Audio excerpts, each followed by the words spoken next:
Bonjour à tous et merci d'être avec moi pour ma 4e paracha qui est celle de Shemini, du Lévitique. Donc c'est le 8e jour d'inauguration du Mishkan, c'est le grand moment où on va finaliser l'inauguration de ce temple et dans cette paracha il y a 2 grands événements. Le premier grand événement, ça va être un événement qui est tragique. Au cours de cette inauguration, qui est une inauguration de joie, on va enfin rentrer en connexion avec Dieu.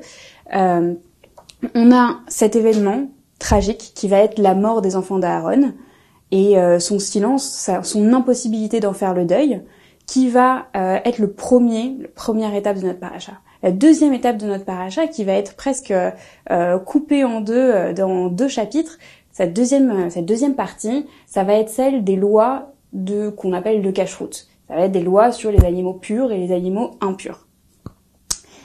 Moi, donc, ce qui m'a intéressée dans cette paracha, ça va être la deuxième partie. Je suis maman d'un petit bébé, donc j'avais pas envie de vous parler du deuil d'un enfant. Donc on va aller de l'autre côté de la rive et on va vous parler donc de kashrut. Donc ma question est simple sur ce deuxième sujet, ça va être les animaux purs et impurs sont cités 2 fois, donc dans notre paracha Shemini et aussi dans Devarim, et à chaque fois le même sujet revient à la fin, accolé à ces éléments de kashrut qui va être les sujets de purs et impurs, donc liés évidemment à ces animaux, mais aussi les éléments de sainteté et de profane. Je vais vous lire 2 psukim qui vont vraiment dire, 3 psukim même, qui vont vraiment dire ce lien entre ces sujets. Le premier, donc c'est le chapitre 11 de Shemini, verset 44 et ensuite ça va être 45. Ki ani Hashem Elohechem, car je suis Hashem votre Dieu, veitkadishtem ve'eitem kedoshim ki kadosh ani, et vous vous sanctifierez et vous serez saints, car je suis saint. Velo tetam ou et nafshotechem, et vous ne rendrez pas impurs vos âmes. Bechol a sheretz a romesh a la haaretz, par tous ces... alors, il y a plein de traductions. Certains vont traduire par les reptiles, et certains vont traduire par l'abomination, quelque chose qui est désagréable. Donc, tous ces reptiles qui se meuvent sur la terre. Donc, deuxième, ça va être qui Ani Hashem, Amaale Etrem Me'eretz Mitzrayim, car je suis Hashem qui vous a élevé d'Égypte. Et attention, parce que le mot va être intéressant pour la suite de notre propos. Leyot lachem l'Elohim, pour que vous soyez pour votre Dieu, Ve'aitem kedoshim ki kedoshani, et vous serez saints, car je suis saint. Donc on a le tetam ou, de se rendre impur, et on a à chaque fois le kadosh qui revient. Et si on revient un tout petit peu en avant sur le verset 9, on a encore un autre passouk qui va nous dire les avdil ben hakodesh ou ben achol, donc pour faire la distinction entre le saint et le profane, ou ben atame ou ben ataor, et entre le pur et l'impur. Donc on a vraiment ces 2 couples en fait qui vont être inlassablement intriqués avec la question de la nourriture qu'on aborde en seconde partie de Shemini. Et donc notre problématique, c'est comment est-ce qu'on comprend cette articulation entre les deux? C'est quoi le rapport en fait? C'est quoi un être pur, un impur, et c'est quoi un être kadosh? Est-ce qu'il y a une relation de hiérarchie entre les deux? Est-ce qu'il y a une relation de conséquence entre les deux? C'est pas très clair. Et à côté de ça, c'est quoi le rapport de ces 2 couples, de ces 2 dynamiques avec la kashrut, avec la nourriture, avec manger? Pourquoi est-ce que on les met ensemble? Donc la première chose que j'ai essayé de faire, c'était de comprendre, d'aller investiguer sur ces couples, sur ces dynamiques, sur leur signification. Donc je me penche d'abord sur Taor et Tamé. Donc Tamé, la première définition qu'on a, ça va être stupéfait, même sidéré. On peut le traduire par sidéré, et on pourrait même aller jusqu'à mort, quelque chose dans l'inaction, quelque chose dans l'impossibilité d'action, dans l'impossibilité d'agir pour soi et d'être pour soi en fait, une impossibilité d'être pour soi sur un moment. Et ça, je vous le rapporte de Yoma 39a, où et je vais vous lire le texte. On dit Tana deve Rabbi Ishmael, donc dans l'école de Rabbi Ishmael, on enseignait Avera metam temet libo shel adam, le péché va, donc là c'est notre mot, stupéfier le cœur, il va sidérer le cœur de la personne.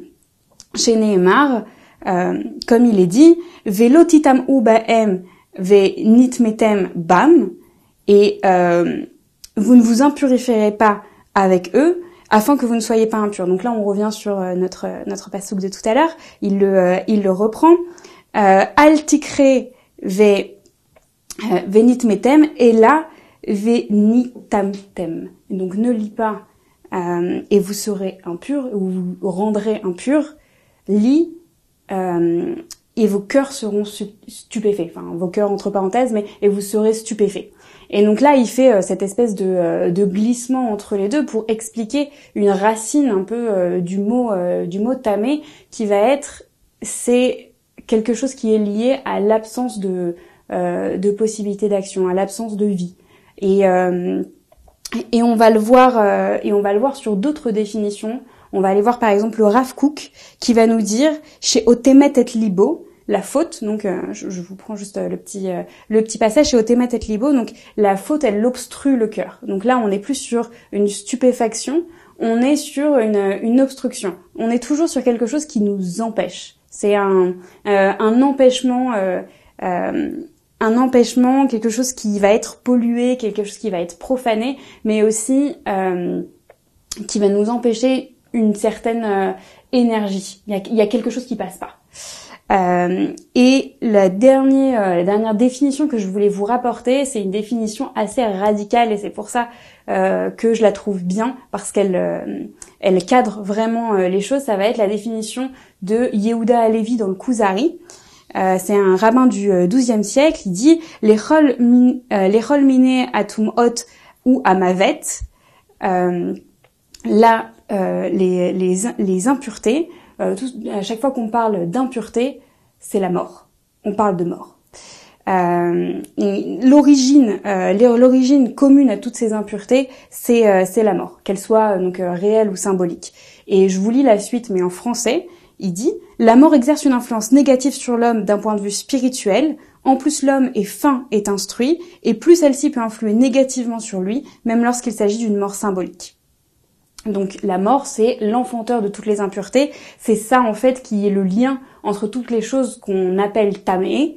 Je vous rappelle un peu les choses qu'on appelle tamé, les règles, les émissions par exemple de sperme, la lèpre, toucher un mort. Et là on voit l'origine et l'idolâtrie. C'est quelque chose qui peut se transmettre à des objets, des animaux.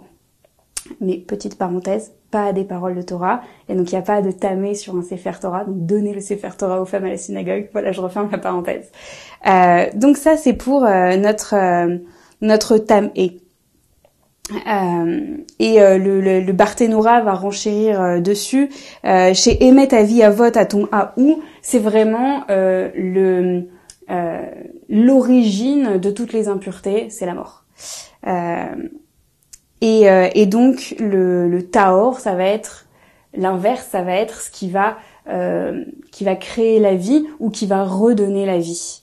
Et on voit là toute la symbolique du mikvé où on renaît dans l'eau originelle de Adam. Donc voilà pour notre premier couple de Tam et Tahor, donc impureté et pureté, quelque chose donc qui est lié à la mort ou qui est lié à la vie, qui empêche l'expression totale de la vie et qui est la mort. Deuxième couple, c'était Kodesh Chol, si vous vous rappelez bien, sainteté et profane. Et Kodesh, c'est de la racine de séparer. séparé. Donc saint, on le traduit aussi par sanctifié, par distingué, consacré, donc le même champ sémantique de la distinction. La première occurrence, c'est quand on parle de Shabbat, qui a été séparé des autres jours. Et on parle aussi des habits du grand prêtre qui sont sanctifiés. Et le chol, à l'inverse, donc ça va être le profane, le commun. Certains vont dire que c'est dérivé de cholé, de malade, qui n'est pas dans le sacré, qui n'est pas dans le spirituel, dans le divin. Il y a quelque chose donc de kodesh qui est dans le divin, dans la distinction, quelque chose qui va sortir du lot, qui va donner, qui est un état d'être divin, et de l'autre quelque chose qui ne l'est pas, juste quelque chose qui est en dehors de ça. Et en fait, c'est dans notre paracha que on va comprendre la différence entre les deux. C'est de notre paracha qu'elle vient bien cette distinction de deux pasouks, donc le 12 et le 13 du chapitre 10 de Psukim, et donc c'est Moshe parla à Aaron, à Elazar et Itamar, Vayedaber Moshe el Aaron ve Elazar ve el Itamar, Banav, ses fils restants, puisque je vous rappelle que les deux autres sont morts. Anotachim kru et mincha anoteret meishi Hashem veichlu amatzot etzel amizbeach ki kodesh kodashim i. Prenez le don restant des offrandes d'initiation de l'Éternel. Donc là, on parle du korban mincha. Vous l'avez entendu quand je l'ai lu en hébreu. Et mangez le pain sans levain près de l'autel, car il est très saint.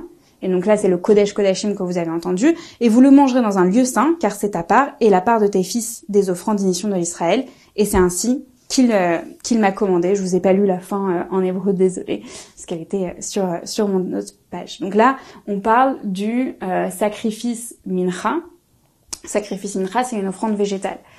Pareil, rappelez-vous, là, on parle de manger dans le Kodesh HaKodashim, le sacrifice de mincha qui est l'offrande végétale, et on va aller sur le deuxième, donc là où on va parler de pureté, notre premier couple.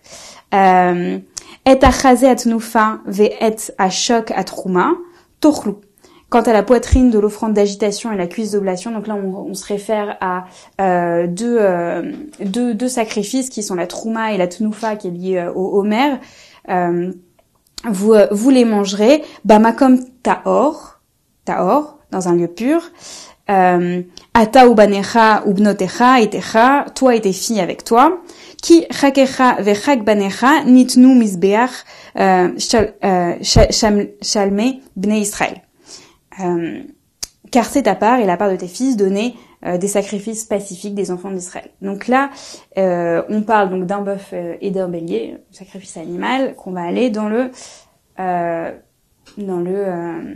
lieu pur. On va aller manger dans le lieu pur.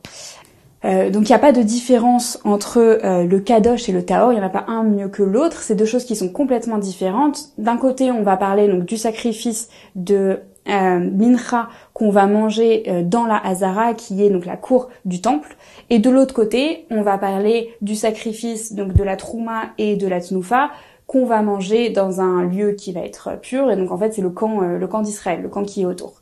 Et donc d'un côté le Makom Kadosh, ce qui est le lieu de résidence de la Shrina, c'est le lieu extrêmement divin, ça correspond bien en fait à ce qu'on a défini du Kodesh, c'est le Kadosh pur. D'ailleurs c'est un endroit où on ne vit pas, c'est un endroit où on n'a pas le droit de s'asseoir, c'est un endroit où on n'a pas le droit de manger, on n'a pas le droit de dormir. Et de l'autre côté, on a donc ce Jérusalem qui est un Makom Tahor, qui est un lieu de vie, où là on est dans la référence au pur et à l'impur. Mais en tout cas c'est là où on va, c'est là ce qu'on va définir comme lieu pur. Et la Gemara Nazir 61b va aller plus loin sur cette espèce de distinction entre Tahara et Tum'a comme quelque chose qui n'est pas différente en fait de la volonté d'être dans la Gdusha, quelque chose qui est en fait dans le même giron. Limite on a la Gdusha qui est un état d'être, et Tahara et Touma qui est une énergie en fait qui se passe, où on passe de l'un à l'autre et qui est une action, une énergie. Et de l'autre côté, on va avoir le profane. De l'autre côté, mais vraiment quelque chose à part. Et l'impureté va quand même être dans le giron de la Gdusha. Il va dire celui qui a la Tahara n'a pas la Touma, et celui qui n'a pas la Tahara a la Touma. Donc c'est vraiment l'un ou l'autre, et en fait il n'y a pas de mieux ou de moins bien, c'est juste l'existence de ce couple qui va nous faire conscientiser l'existence. Donc là on parlait de Touma comme la mort, mais donc c'est cet aller-retour entre pulsion de vie et pulsion de mort, entre renaissance et petite mort, qui va nous rappeler à la vie, qui va nous rappeler de choisir tout le temps la vie en fait. Et c'est ce couple-là, il n'y a pas un plus fort que l'autre, et si on restait tout le temps dans la Tahara, alors on oublierait de choisir, et en fait c'est le choix conscient qui crée cette espèce d'appel en fait vers la Gdusha. C'est une traduction dynamique qui est agentive. Et donc maintenant qu'on a bien défini nos termes, on passe sur le rapport avec les animaux en fait. Le rapport Tahor Tamé et le rapport de Kodesh et profane. Donc le premier rapport de animaux et tamé, moi quand j'entends tamé qui est en rapport avec la mort, je me dis comment est-ce qu'on peut trouver un animal pur quand on lui a fait la shrita, puisque on est complètement dans le giron de la mort, on est complètement dans un giron mortifère. On parle d'animaux qui sont morts, qui sont propres à la consommation. On est en train d'en parler pour qu'ils soient propres à la consommation, et donc candidat au décès en fait. Et ça me semblait étrange. Donc je vais vous donner un peu ce que disent les commentateurs. Rambam va dire en fait le rapport entre Tahor et Tamé et l'animal, c'est que l'animal va être l'animal, en tout cas celui qui est propre à la consommation, celui qui est Tahor, va nous emmener dans quelque chose qui est bon pour le corps. Et en ça, il est dans une dynamique de vie. En gros, l'animal pur, c'est bon pour votre régime. L'animal impur, c'est pas bon pour votre régime. Il y en a un qui est healthy et l'autre, mieux vaut ne pas le manger parce que vous allez avoir des maladies. Ça, c'est la vision de Rambam.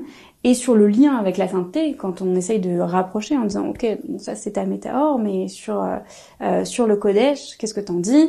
On a l'impression que Rambam c'est notre rationaliste, il se détache complètement des lois de la cacheroute et il dit en fait la partie où on parle de Kodesh, on n'en parle que pour l'ensemble des lois, on n'en parle pas du tout spécifiquement pour les lois de la cacheroute et les lois de la consommation d'animaux. Donc ça, c'est pour notre Rambam rationaliste. Je vais en parler en premier parce que c'est celui qui me convainc le moins. Ensuite, il y a d'autres commentateurs. Donc, je vais vous parler d'Abarbanel et d'Akedat Yitzhak qui vont dire, en fait, non. Le côté vie, le côté énergie de vie, pulsion de vie qui existe dans cette définition entre animaux purs et animaux impurs, il est dans la symbolique. La symbolique, en fait, de la vie. On va choisir de manger des animaux qui sont dans une dynamique de vie et pas des animaux qui sont dans une dynamique un peu mortifère. Donc on mange pas par exemple les animaux qui sont définis comme cruels, on mange pas les animaux qui sont définis comme des rapaces, qui sont utilisés pour des rites idolâtres. Donc vraiment, on est dans une métaphore de cette pureté, impureté, une métaphore de cette pulsion de vie à travers l'animal. Ce qui est compréhensible, on utilise quelque chose, on fait ça souvent nous les juifs, on utilise quelque chose qu'on a tout le temps, qui est nécessaire à notre vie, et qui est dans notre vie de tous les jours pour le transformer en quelque chose qui va vers la Gdusha, qui va vers une vision du divin. Ok. Et donc dans ça, choisir, c'est, encore une fois, c'est conscientiser. On choisit notre animal, donc on va conscientiser qu'on est en train de tuer, Et on est en train de conscientiser qu'on tue, mais pour la vie, pour se nourrir, et pas pour autre chose, pour de la cruauté. Et on conscientise aussi le choix de notre animal. Donc on est dans un état de...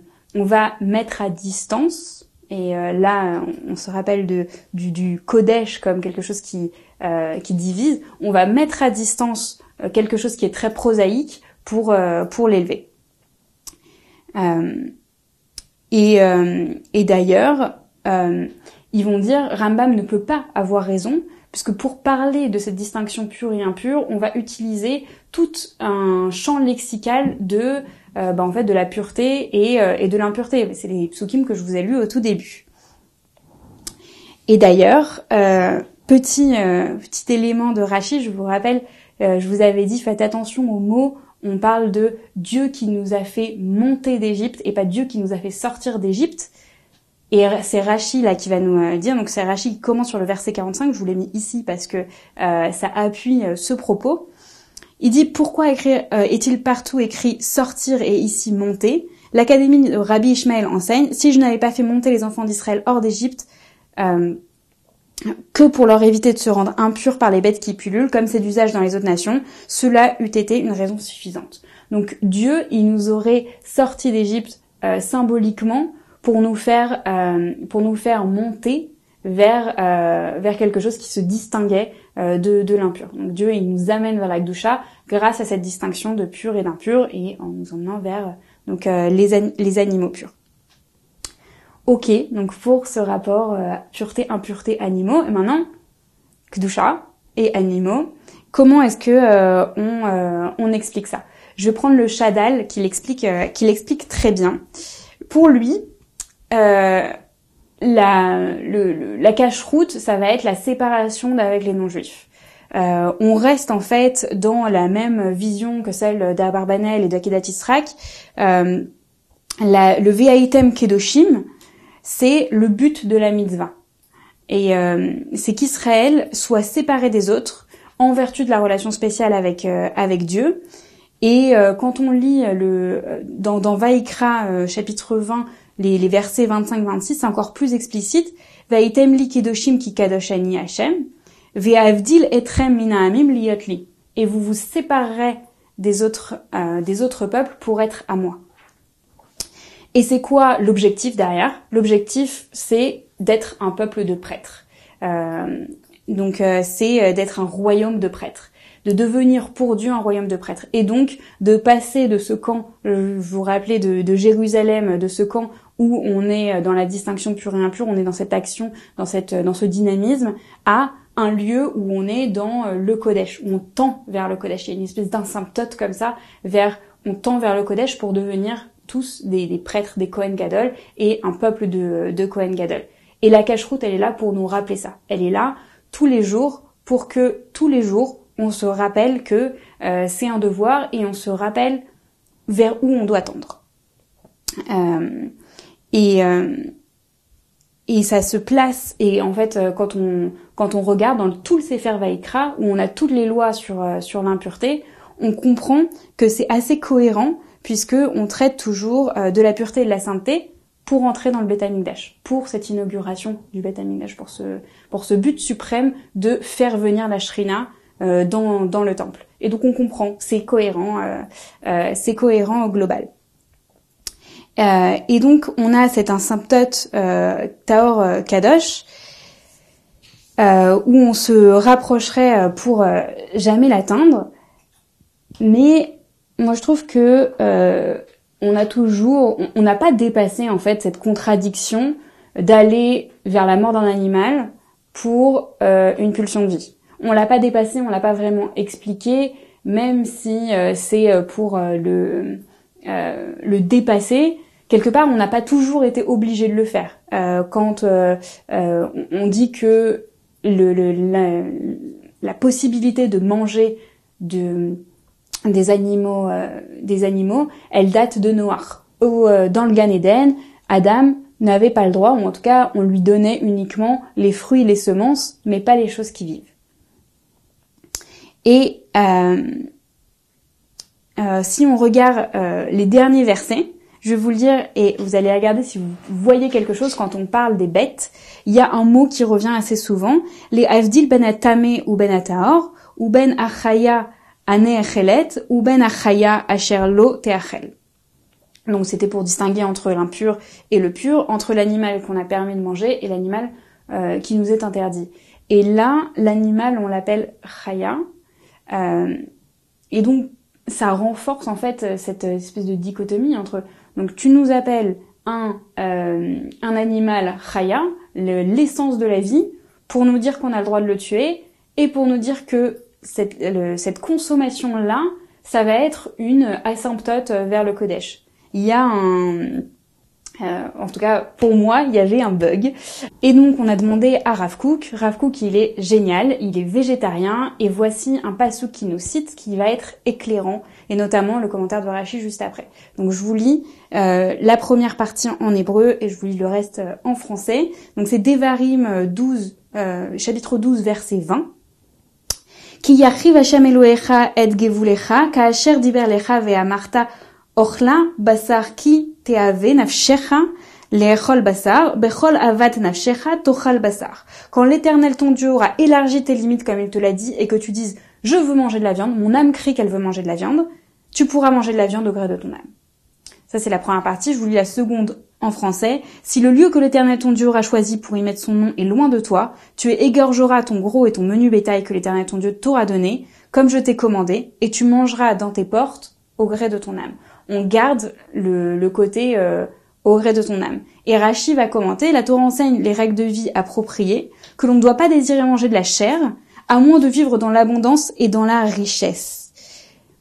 Rashi va nous dire sur ce passouk des Devarim où on va autoriser les gens si et seulement si leur âme le désire, s'il y a une pulsion qui dit que toi tu as envie de manger de la chair, si cette violence-là elle n'est pas résolue en toi et que tu as besoin de la concrétiser, alors mange de la viande. Alors si ton âme crie, mange de la viande.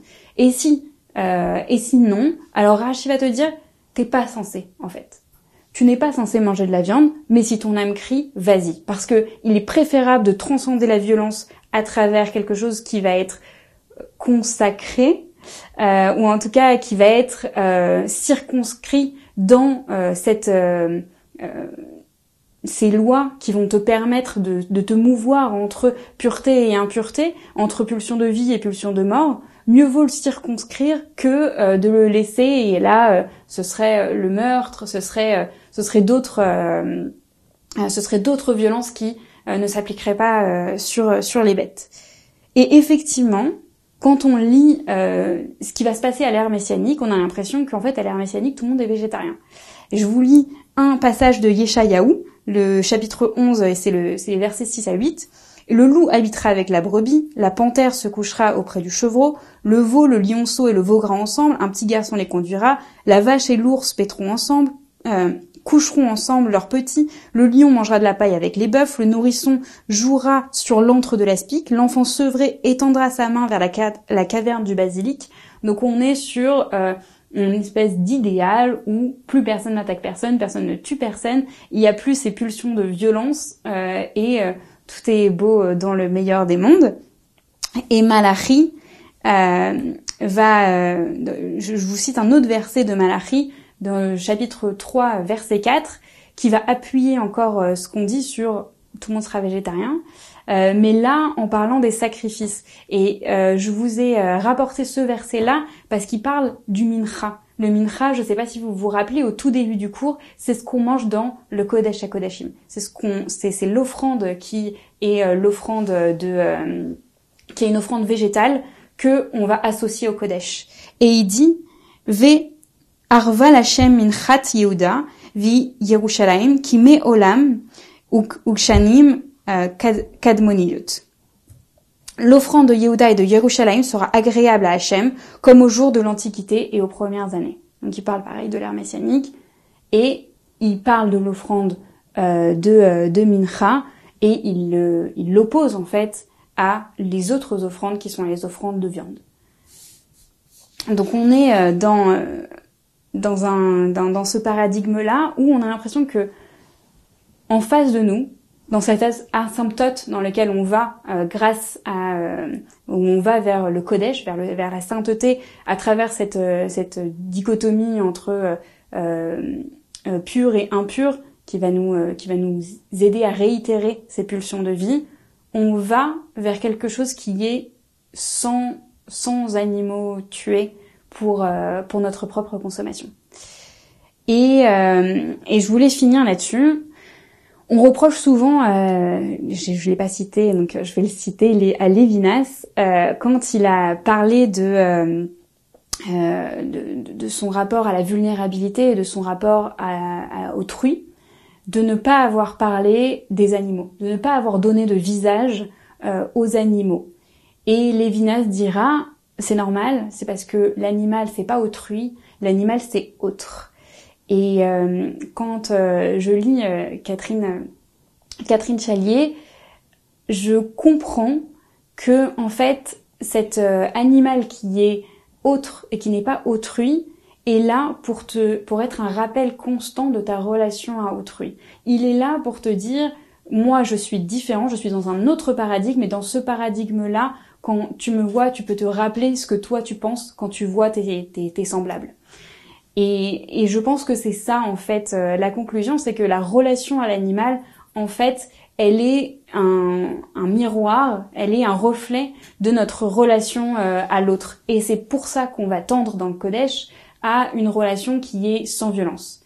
Mais cette relation-là, elle est difficilement sans violence. Elle est difficilement dans cet être de plénitude totale qui est en totale paix. Et donc on a les lois de la cache-route pour nous garder en fait de cette violence et pour nous rappeler de toujours choisir la vie et pour être toujours dans cette ce 1-0 entre pureté et impureté.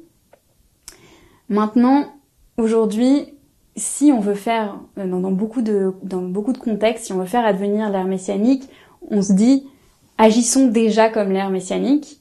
Et je pense que avec le contexte qui existe aujourd'hui, on peut se dire que finalement, choisir de manger plus de viande, ou en tout cas de la réduire considérablement, c'est peut-être faire un pas vers l'atteinte à la Gdusha, cette espèce de totalité, et de monter un peu notre asymptote de vie. Voilà, merci beaucoup de m'avoir écouté, et Shabbat Shalom.